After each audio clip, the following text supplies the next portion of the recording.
Hello, Cleveland, and welcome to another edition of the 1085 Gridiron Podcast. I am your host, Jack McCurry, and on tonight's episode, we will have Jack White of the Vikings Wire of the USA Today Sports Media Group. Jack, thanks for taking the time with me, man.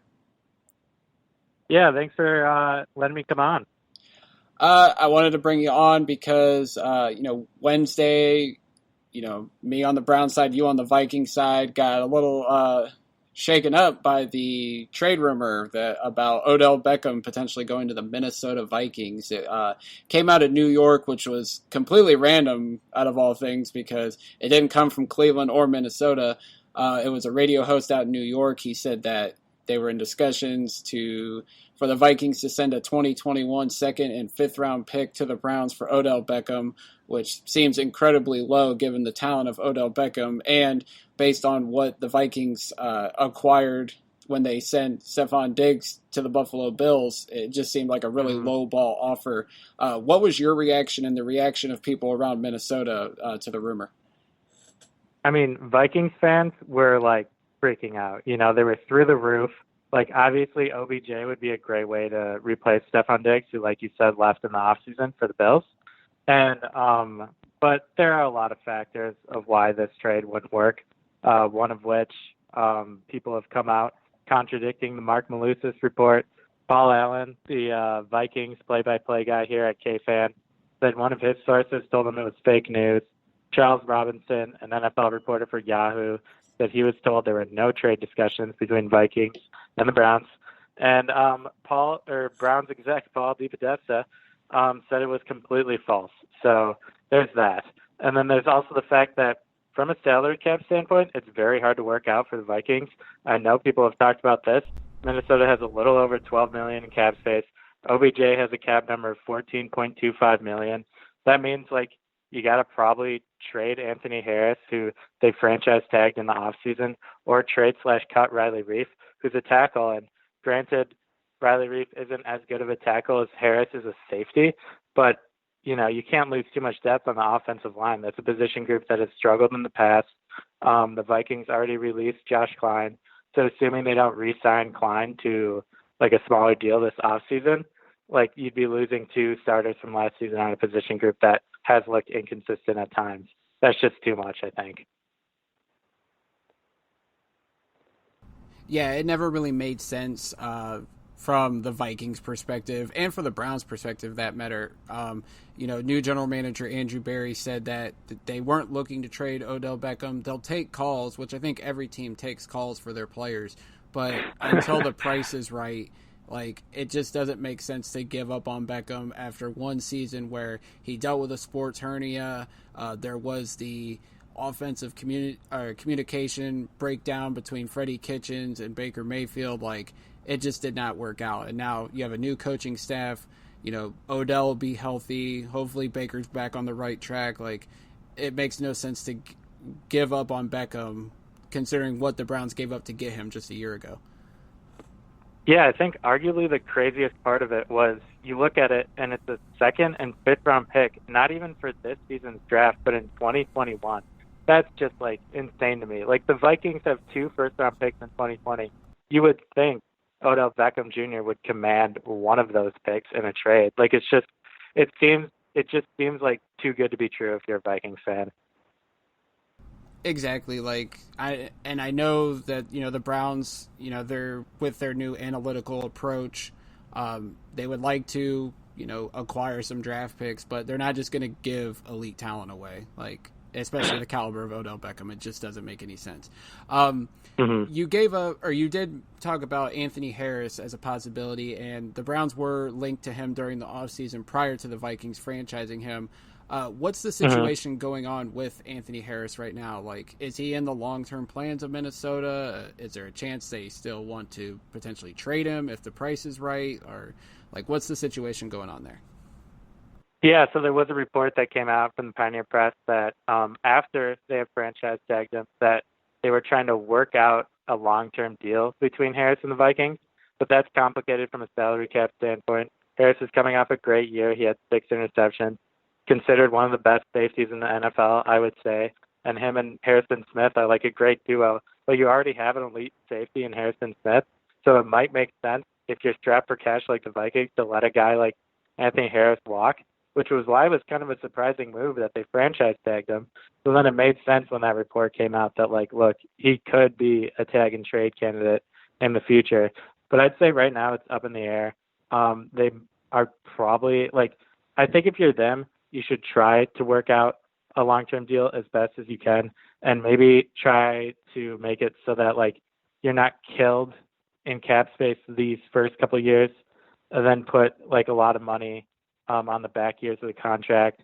If you're them, like, ideally it wouldn't be guaranteed, but if you're Harris, like, you're coming off a career year, like, you could probably get some guaranteed money up front on the back years there. Like, it's tough to work out logistically, but I think they could maybe do it.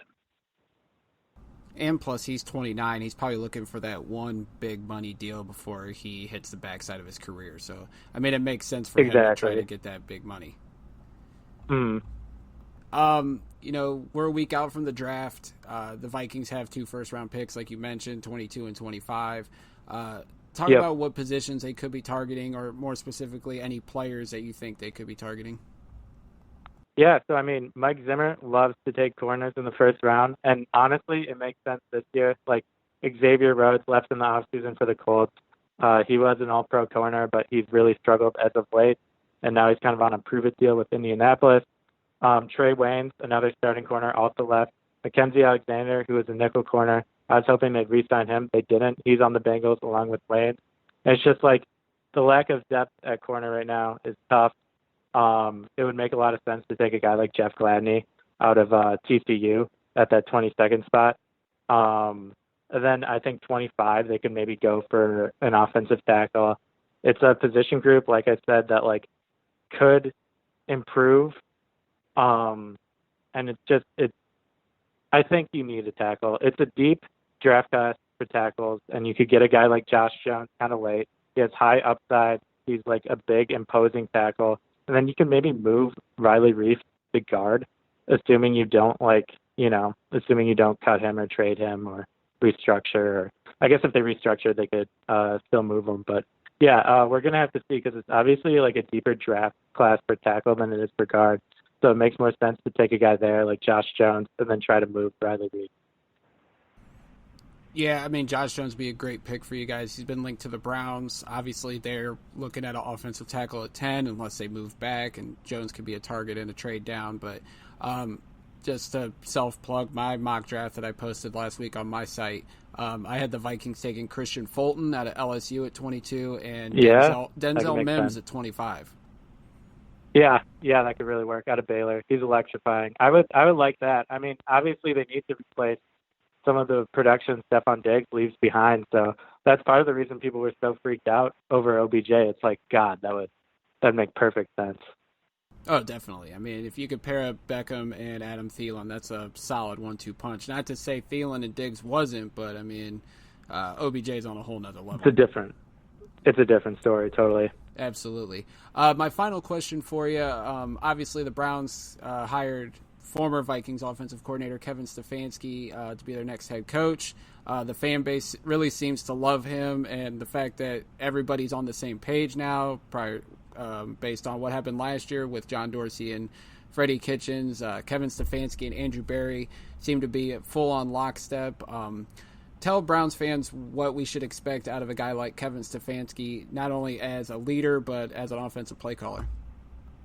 Yeah, so I'd say the thing Kevin Stefanski kind of did towards the end of his time with the Vikings when he became offensive coordinator is he helped change the system on offense so that it was more conducive to Kirk Cousins' success. So when when the Vikings, I should say, first had Kirk Cousins in his first year with the team, he was dropping back a ton. He was like taking in the pressure, and they weren't really finding ways to like they were almost running the offense like he was an elite quarterback, like a top 5 guy. Then Kevin Stefanski came in, and then he's like, okay, like let's make it so there are more play action passes. Let's make it so he's rolling out more, and let's make sure we're giving the ball to Dalvin Cook. And that's exactly what they did. They kind of like have specific players in Kirk Cousins and Dalvin Cook. Like Kirk Cousins isn't exactly Patrick Mahomes, but he's good. And Dalvin Cook isn't exactly Christian McCaffrey where he's like a second wide receiver for you, but he's good. So it's like you can create a system to kind of fit their style of play, and I think that's what Kevin Stefanski did well. And I think there are some parallels between the Browns and the Vikings. Like, you got a guy like Baker Mayfield who has shown promise at times, but obviously he struggled a bit in 2019. You got two talented wide receivers in Jarvis Landry and Odell Beckham, just like the Vikings had until this offseason with Diggs and Thielen. And you got Nick Chubb, who's like a very good running back at times, and like Dalvin Cook, it was the same way. So maybe Kevin Stefanski could come in there and kind of build the offense around Baker Mayfield and make it so he's like not as under pressure as like he was in 2019. I know Pro Football Focus came out with a thing that said he had the 5th lowest completion percentage on play action passes in the NFL. They also, PFF gave Cousins the highest grade on play action passes in 2019. So it just seems like, you know, if Stefanski could come in, fix a few things, like that offense could get going. They definitely have the pieces on paper to be successful.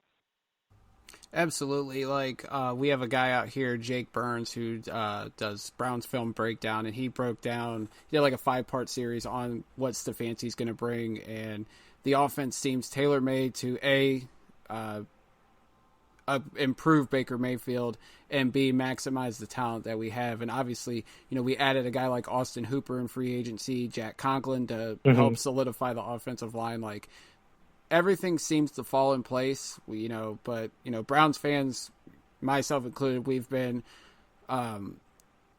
hooked on off-season moves a lot, and then it hasn't seemed to work out. So me personally, I'm in wait and see mode, but I'm encouraged by things so far. The only thing that sucks is with everything going on in the world right now, we don't know when we're going to get on the football field and Stefanski's going to be able to install this offense. And hopefully install a solid culture, because that's the one thing Cleveland really needs. Well, Jack, I thank you so much for the time to talk about, the OBJ stuff, Anthony Harris, and obviously what Kevin Stefanski's going to bring to the table. Go ahead and plug everything you got going on over the Vikings Wire. Yeah, so obviously draft is coming right up. We're going to have a lot of draft-related content in these next few weeks. Going to have some mock drafts, going to have some player features on cases for the Vikings to draft a certain position or a certain player. And we're going to have instant analysis and newsers regarding the draft on the day itself, or in the couple days the draft is. So it's just like, come check out Vikings Wire for all your Vikings needs. Follow me on Twitter at JackWhiteMN. Yeah, I will say the USA Today Sports Media Group is pretty good. Obviously we have the Browns Wire here in Cleveland. We got a great group of talented writers, and I'm sure the Vikings Wire is no different. I'll definitely check in and see what you guys got on draft weekend. For sure. Yeah, thanks so much, man. Really appreciate it. Yeah, thank you. No problem. As always, guys, you can follow me on Twitter at JackMcCurry08. You can follow my usual co-host, Anthony Joki, at Anthony Joki, and that's Joki. And check out thedogland.com for myself and Anthony's Browns analysis. We'll have tons of draft coverage next week, as well as our usual coverage of all things Cleveland Browns. And with that, until next time, go Browns.